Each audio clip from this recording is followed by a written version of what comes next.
Kalau bukan HR, Yaya akan ambil seni tari ataupun kulineri. Lari bidang kan? Tapi tak apa. Sebab semua tu hanyalah sampingan, bukan kos yang utama untuk Yaya ambil. So hari ni kita akan bincang lah. Kita akan bincang. Kita akan bagi tahu kenapa Yaya pilih kos HR dekat UUM.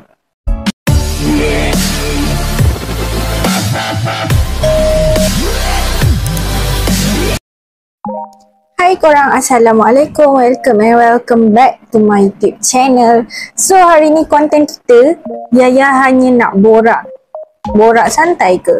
Tapi kalau korang tak tengok pun tak apa, korang nak dengar je pun boleh. Sebab tak ada apa yang nak ditunjuk, sebab Yaya hanya membebel saja. So hari ni Yaya rasa Yaya nak share dekat korang kenapa Yaya pilih kos HR dekat UUM. Kenapa tak uni lain? So kita start teruslah tak nak buang masa. The first one, kenapa Yaya pilih UUM ni, which is kos HR. Tersasul lah. Okay, disebabkan kita tersasul banyak tadi sebab dah lama tak buat video. So the first one, kenapa Yaya pilih kos HR dekat UUM? Sebenarnya Yaya tak expect Yaya akan dapat first choice sebab ada cerita di sebalik ni. Yaya sebenarnya dulu waktu lepasan SPM, Yaya tak ada rezeki dalam UPU tau korang. Yaya buat rayuan dalam 2 ke 3 kali pun still tak dapat UPU. Tak dapat nak sambung UPU lepasan SPM. Then Yaya pun masuklah IPTS, which is KPTM Batu Pahat lah yang Yaya dah graduate. Kalau korang tengok vlog ni, korang tahulah Yaya pernah ada buat vlog Yaya graduate diploma. Okay. Then waktu tu Yaya macam agak putus asa lah sebab kawan-kawan lain semua dah sambung belajar, tapi Yaya belum sambung belajar lagi. Tapi tak apa, Yaya continue je, Yaya habiskan je diploma Yaya. Then after that Yaya ambil MUIT persendirian, calon persendirian, sebab KPTM Yaya tak sediakan kelas nak ambil MUIT untuk sambung degree. So kita kena cari sendiri. So long short story, Yaya pun mohon UPU untuk lepasan diploma. Lepasan SPM Yaya tak dapat kan. Then Yaya mohon untuk lepasan diploma. Okay. So bila Yaya dah mohon untuk lepasan diploma, dia dah tak kena isi 12 pilihan macam waktu lepasan SPM. Yaya just kena isi dalam 7 ke 8 pilihan macam tu je. So Yaya letak UUM atas sekali. Memang dah confirm nak HR UUM. So since pointer diploma Yaya cantik, Alhamdulillah, so dapatlah first choice. So Yaya memang bersyukur gila sebab Yaya takut sebab waktu lepasan SPM dulu Yaya tak dapat UPU. Then kenapa Yaya letak UUM first? Sebab Yaya memang suka belajar jauh korang. Yaya memang suka belajar jauh. Sebab kalau Yaya belajar dekat, Yaya tak feel. Sebab dari kecil, Yaya memang tak duduk dengan parents waktu sekolah. Kenapa Yaya tak duduk dengan parents waktu sekolah? Sebab waktu contoh bukan contoh, ni memang hidup Yaya lah. Waktu tadika sampai sekolah rendah, Yaya memang sekolah kat rumah nenek. Sebab both parents Yaya memang bekerja. So Yaya duduk dengan nenek. Then tu pun Yaya memang tak macam mana Yaya memang jalani je lah. Takkan sekolah rendah kita dah nak jauh kan. Tapi still jauh dengan parents lah. Memang Yaya tak duduk rumah taman Yaya duduk rumah nenek. So kawan-kawan Yaya mostly berdekatan dengan rumah nenek. Okay. Then Yaya memang dari darjah 5 Yaya dah target nak asrama. Tapi bila form 1, asrama Yaya tu tahu tak dapat kat mana, dekat Pahang. Sebab Yaya dapat MRSM. Then Yaya duduklah Pahang 5 tahun. Okay, kat situ dah ulang alik dah, Melaka Pahang 2 kali bas. Dah jauh. Then diploma Yaya sambung kat Johor. Lepas tu Yaya sedar yang waktu tu kan online kan. Yaya perasan yang sebenarnya Yaya tak boleh study kat rumah sebab Yaya tak feel.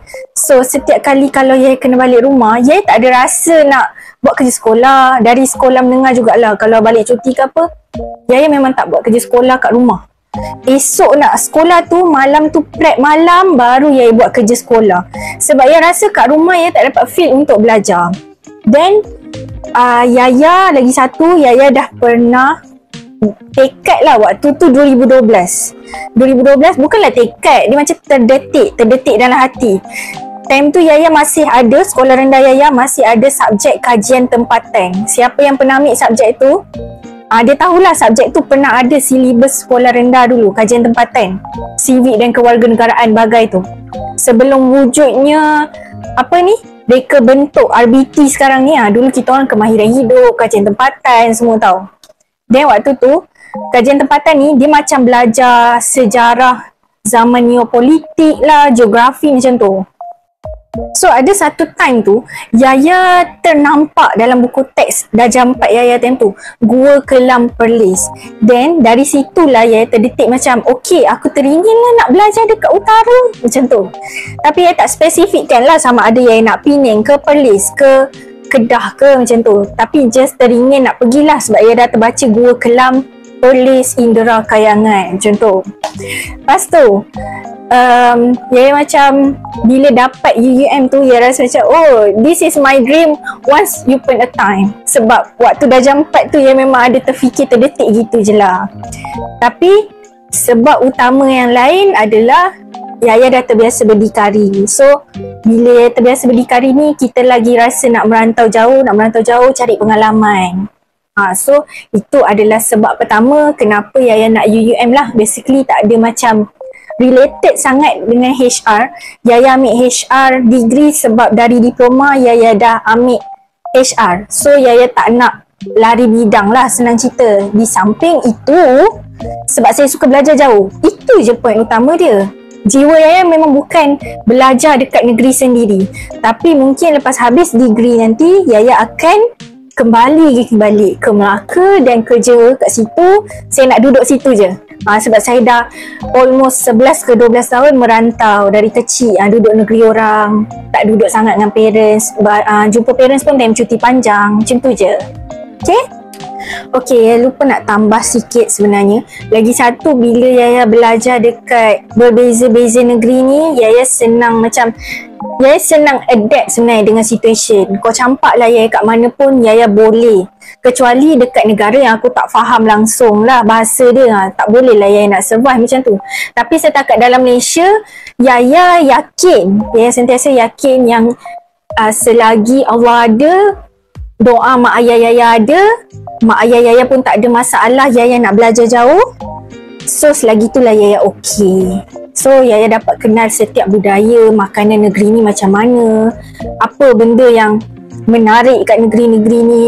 Apa tu kita contoh macam Yaya sekarang, roommate Yaya pun orang utara. So Yaya macam best.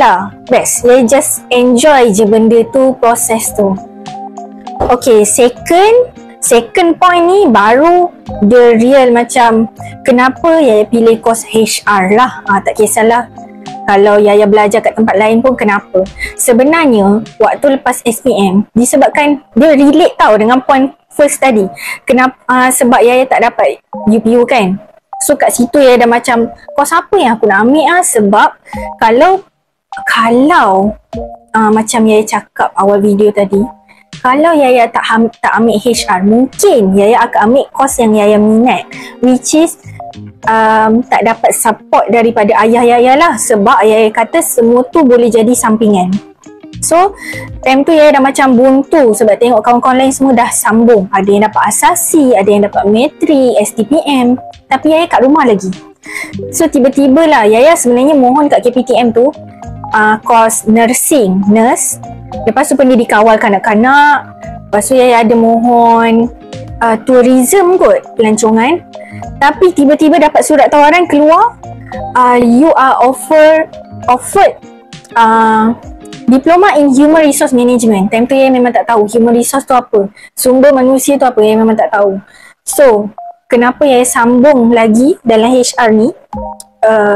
Sebab bila kita belajar dalam HR ni, dia ada high opportunities dalam bidang ni.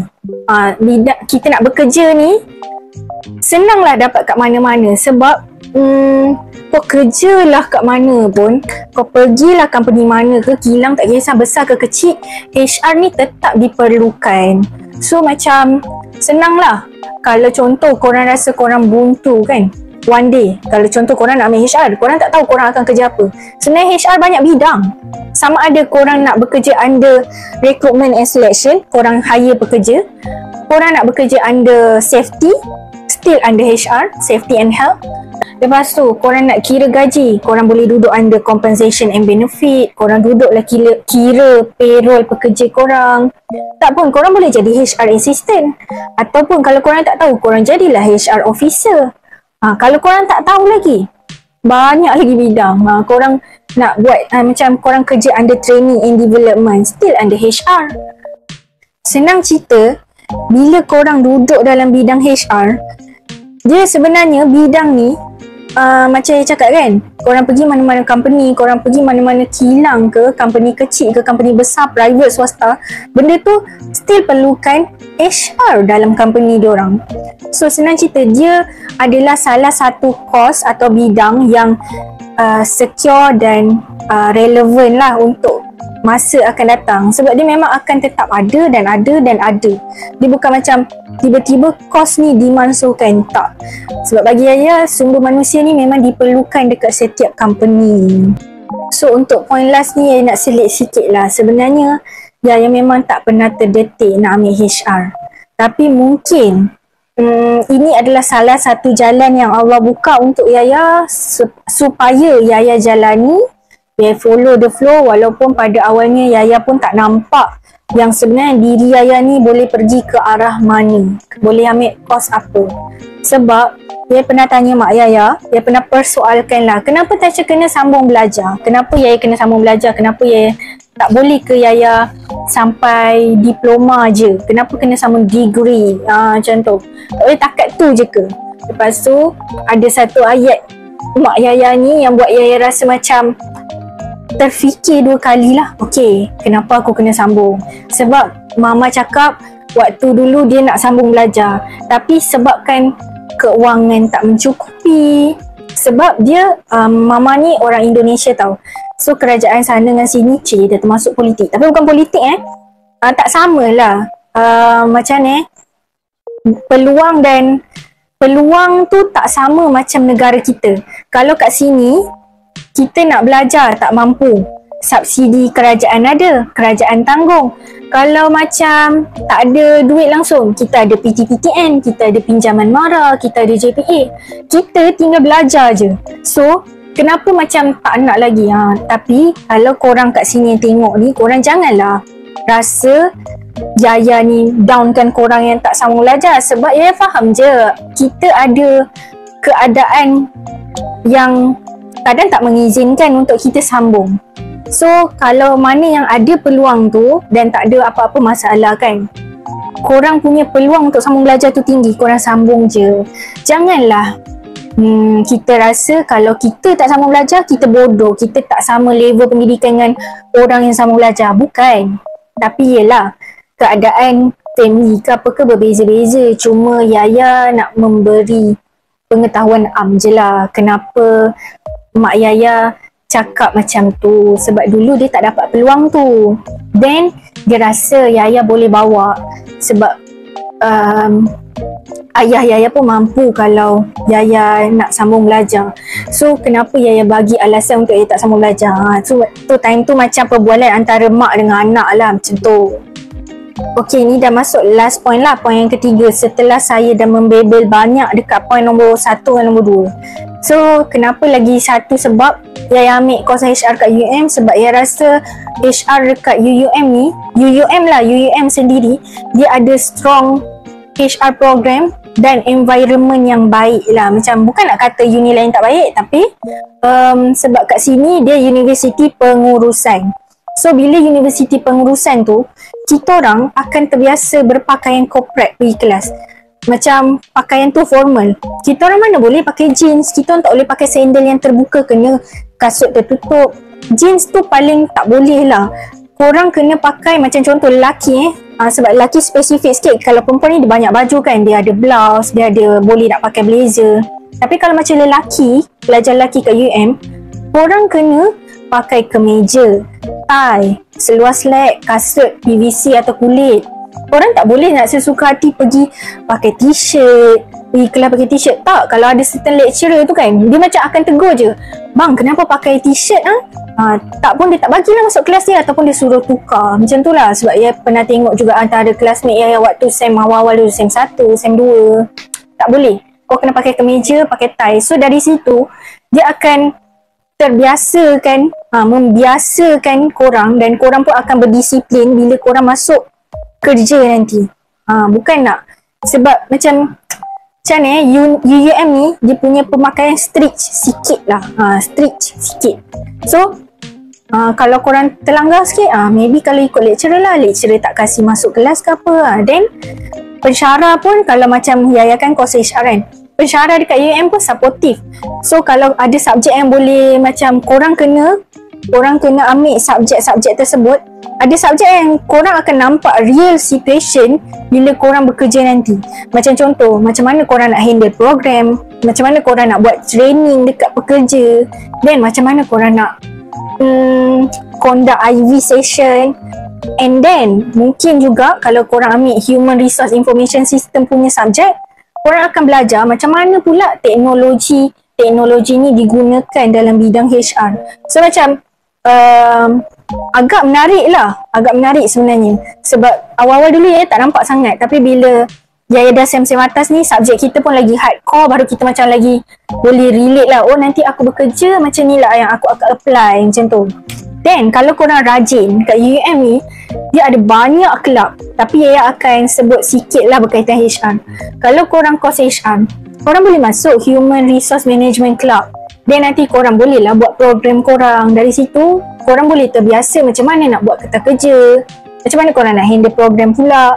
AJK ni kena buat apa, department ni kena buat apa, HOD, person in charge. Nanti korang nampak lah flow tu. Tapi dia bukan, kat UM ni bukan ada 1-2 je kelab. Korang nak kelab apa? Korang minat menari, korang ada kelab bidasari. Korang minat berlakon, ada kelab teater. Macam tu lah. Ada banyak sangat, nak listkan satu-satu pun susah. So itu antara sebab yang kenapa Yaya prefer kalau korang nak ambil course HR dekat UUM. Sebab Yaya pun suka je ambil course HR kat sini. Okay, tadi kan Yaya cakap point ketiga tu last, tapi ni Yaya nak selit sikit je, sumpah sikit. Last point lah, point nombor 4, last point. Sebab Yaya rasa Yaya interested dengan people and psychology. Sebab bila kita ambil bidang HR ni kan, macam Yaya ambil minor psikologi jugalah, walaupun major Yaya major macam tu lah lebih kurang. Walaupun major Yaya HR, tapi minor Yaya ambil psikologi. Sebab bila kita bekerja dalam HR ni, kita bukan kerja pejabat je, tapi kita handle orang, kita urus manusia, pekerja. Kita akan belajar cara urus orang macam mana, emosi dia macam mana. Walaupun ramai yang tak suka HR kan, ramai yang tak suka HR people, tapi kita orang try our best untuk menjadi HR yang macam memahami pekerja lah. Tapi begitulah, saya rasa menarik lah course ni. Sebab lagi satu memang minat psikologi juga, cuma dapat ambil minor pun okey dah. Okay, so itu je lah Yaya rasa. Bebel panjang-panjang kan jadi panjang lagi video ni. Dah lah korang tengok Yaya bercakap je.